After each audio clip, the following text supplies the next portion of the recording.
ከሁለት ዓመታት በፊት በፕሪቶሪያው ደቡብ አፍሪካ ጦርነት አበቅቷል ተብሎ ሰነዶች ሲፈራረሙ የሰሜን ኢትዮጵያ ሰማይ ዳግም በስጋት የከበደ ጭስ አይሸፈንም ተብሎ ተስፋ ተደርጎ ነበር። ጦርነት ሰላም ይሻላል እንግዲህ ወደ ቀደመ ሰላማችን ምናልባት ለሁላችንም ነገር ግን ነሐሴ 4 ቀን 2018 ዓ.ም ከጠዋቱ 2 ሰዓት ዳግም በደቡባዊ ትግራይ መረዋ የምትባለው አነስተኛ ገጠር ጸጥታው በከባድ ፍንዳታ ተናግቷል። 1 2 3 4 ተደጋጋሚ ጥቃቱ ከተፈጸመ በኋላም ቢሆን ያም ያልታወቀ የብረት ወፍ በአካባቢው ሰማይ ላይ ለሰዓታት ሲሽከረከር ታይቷል። ታርጌት ተደርጎ የተመታው ምንድነው?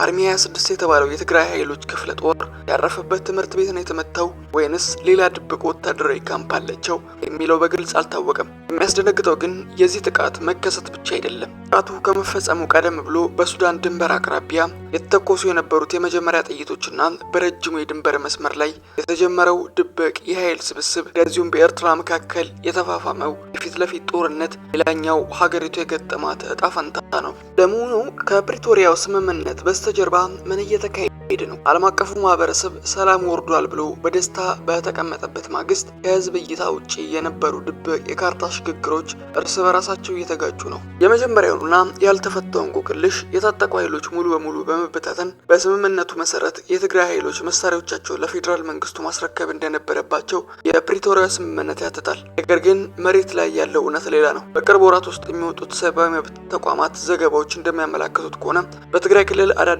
ወጣቶችን የመመልመልና አደራጅቶ የማጠናከር እንቅስቃሴዎች በስፋት ቀጥለዋል ይላል። ጥያቄው የኃይል ግንባታ ለምን አስፈለገ የሚለው ነው። ሁለተኛው እንቆቅልሽና ያልተፈታው ጉዳይ የራያና የወልቃይት ጉዳይ ፍጥጫ ነው። እነዚህ አካባቢዎች አሁንም በጦርነት ተፋም ላይ የሚገኙ ፈንጂዎች ናቸው። የትግራይ ጊዜያዊ አስተዳደር ህወሓት አካባቢውን በኃይልም ቢሆን የመመለስ ፍላጎት ያንጸባርቁም፣ በሌላ በኩል ደግሞ የፌዴራል መንግስቱና የአካባቢው አስተዳደር ወታደራዊ እንቅስቃሴ ካልቆመ እርምጃ እንወስዳለን የሚል ቀይ መስመር አስምረው ቆመዋል። ግን ከዚህም ወደ ከፋው ታሪኩ ልንመጣ ነው። ታሪኩ እዚህ ላይ ብቻ የሚያበቃ አይደለም። የዚህ ውጥረት ገመድ ከተራ የሀገር ውስጥ ፖለቲካ አልፎ ወደ ቀጠናው የጂኦፖለቲካ ውድድር አልፏል። ኩረታችን ወደ ሰሜንና ወደ ምዕራብ የሀገሪቱ አጎራባች ቦታዎች ቢሆን እንኳን በኢትዮጵያና በኤርትራ መካከል ያለው ዲፕሎማሲያዊ ግንኙነት ወደ ከፋ ደረጃ ከተሸጋገረ ወዲህ ከትዕይንቱ በስተጀርባ አዳዲስ አሊያንስ ወይም ደግሞ ወታደራዊ ወዳጅነት መፈጠር ተጀማምሯል። የፌዴራል መንግስቱ ስጋት ግልጽ ነው። ትግራይ ከኤርትራ ጋር ድብቅ ግንኙነት እየፈጠረች ነው የሚል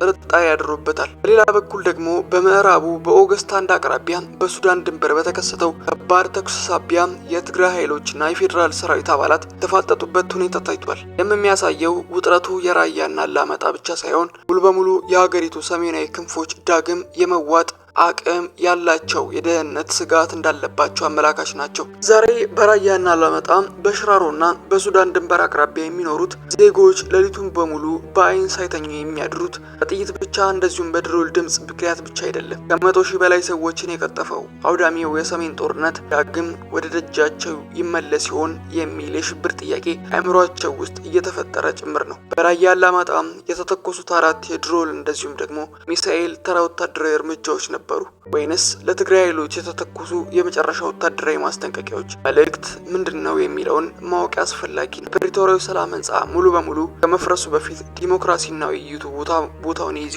ወይንስ ኢትዮጵያ ሌላ ረጅምና አውዳሚ የጥቁር ታሪክ ምዕራፍ ይጠብቃት ይሆን የሚል ጥያቄ አሁንም የሚፈጠር ጥያቄ ነው። በእናንተ እይታ በሰሜን ኢትዮጵያ እየተንገታገተ ያለው የሰላም ሂደት በውይይት ሊታደግ የሚቻል ነው ወይንስ ዳግም ግጭት የማይቀርለት ነው? ሀሳባችሁን በኮመንት ላይ አስፍሩት፣ እናነባዋለን። ይዘቱ ከተመቻችሁ ላይክ ማድረግ አትርሱ። ለሌሎች እንዲደርስ ሼር በማድረግ እንደዚሁም አዳዲስ ምርመራዎችን ለማግኘት ሰብስክራይብ በማድረግ አብራችሁን ቆዩ።